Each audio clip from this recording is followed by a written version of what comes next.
Well, to start with, I mean, we're a social enterprise, so we use a commercial model to be, to actually create impact on the social level. So I think in the essence of our company, there's a big difference. I don't think there's any mobile phone producer that is in this world to actually create social impact.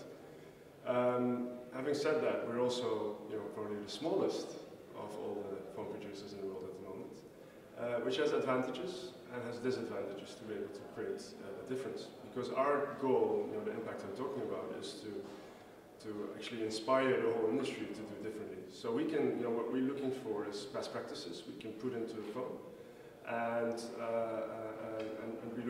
we look at the business models, how you behave as also as a phone producer. And I think the good thing about being small is that you can do stuff like, well, take something from a mine in Congo, trace it all the way back to the phone, and then while you're going to produce it, you just say use this mineral and not that mineral, or this solder paste and that solder paste. So we can actually have more control over the supply chain. But on the other hand, we have less control over the supply chain because we don't have that leverage a big company has, and we cannot say you have to do it this way or you have to change that.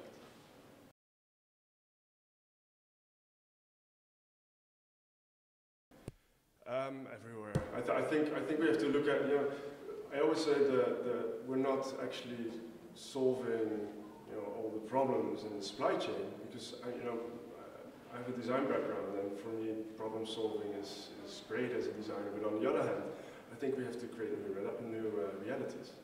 And I think the main problem about all the things we see and all the issues in the supply chain is inherent to our economic system. So in a way, what you want to change eventually is the economic system. And I think that's where the biggest challenge is. The biggest challenge is how do we create an economic system in which social values are important as profits or cost reduction. I mean, division of labor is one of the main issues. So, and transparency, invisible economies. What do we know about our products? So I think we need to get to this transparency and really change it to the root, which is our economy, and that's the biggest challenge. So where we are at the moment with the production or with the development of the phone is that we're just starting. We don't even have a production.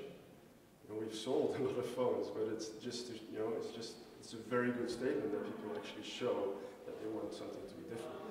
But we've managed to get some of the things done. I mean, we are able to get conflict-free tantalum from Eastern Congo in our phone. We are having conflict-free tin, solder paste in our phone. We are taking back 100,000 phones from Ghana, which are marked as e-waste, which you can't recycle there. We're using open source software where people can actually install other operating system. Fairness for me is much more than just the ethical conditions on the working conditions. Sure. But also, how much privacy do you have in your phone? Is it who's watching you when you use your phone? And how do blind people, are they able to use their phone? I think those questions and having the discussion around what should be fair in a phone is also one of the biggest accomplishments we have as Fairphone already. Although we don't even have a product. So.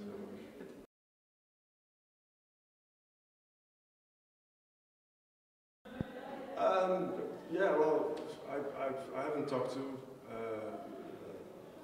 I've talked to some of the big players, and like I said, the reaction of the big players is you never know for sure, but like, okay, so let's see how we can collaborate to take these steps further. And they also see, like, if you look at for example, the operators we talk with and how enthusiastic they are about what we do.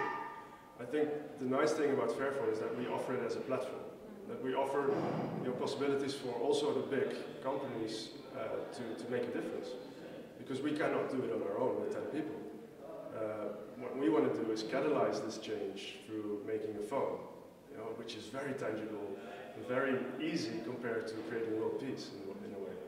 So we chose something that's tangible, and we set it up as a platform for everyone to join. And that goes from consumers all the way to the Chinese factory, for example. And everyone becomes part of that brand of Fairphone, that image of Fairphone, and the story of Fairphone. I think that's the power of what we're doing, and that's also why we don't fight against big companies. We, we try to get them into the movement of change, and we also know that big companies don't want this misery. It's not that the people in these big companies or these big phone producers say, well, let's go to China because we can get people to work hard for us and they can make a lot of overtime. It's not the way it works.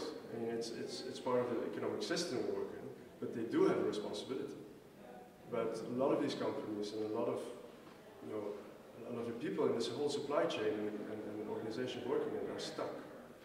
And we thought, well, if we just start with the product and unfold it step by step, maybe we can find out where we can actually change things together. So.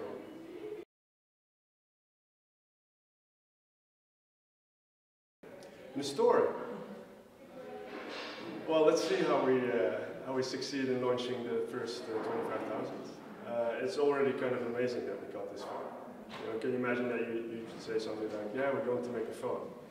3 years ago I was a designer, never had a company, I only worked for NGOs, no commercial background, and then you're running a company of 10, 15 people in China, Portugal, London, and you can imagine that the biggest, apart from making the phone fair, which is a challenge, making a phone is kind of a challenge, and running a startup is also a challenge. So if you add all these things together, you can imagine that I've been looking better than I look right now. I've looked a bit more healthy than I do now, but it's great fun. I think if you do something impossible, because that's what people say, you're going to do something impossible, it's even more fun to do it. And I think that's also why people want to join, because we're doing something impossible, and it's fun.